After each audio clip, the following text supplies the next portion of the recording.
zavatra ataontsika androany dia tsotra ny toekarena eto Madagasikara dia mifototra amin'ny toekarena tsy manara-penitra na ny économie informelle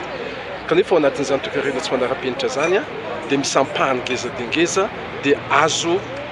alefa tsikelikely any amin'ny économie formelle ka ny fitondram-panjakana amin'izao fotoana izao dia nametraka hoe ny tahan'ny asa mendrika eto Madagasikara dia ny sanjato fotsiny amin'ny asa rehetrarehetra ka io tahan'ny asa io zany ny any amin'ny sanjato alefa any amin'ny 20 sanjato alohan'ny 24 ka ny inspecteur du travail dia manana anjara toerana amin'izany satria manana anjara toerana amin'ny hoe sensibilisation ny tompony orinasa indrindrindra ny tokony isiny hoe asa zay tena mendrika any amin'ny seritry ny reny toekarena tsy manara-penitra reny ka omena fitaovana ompiana reto inspecteur du travail reto misy 20 zareo anana ny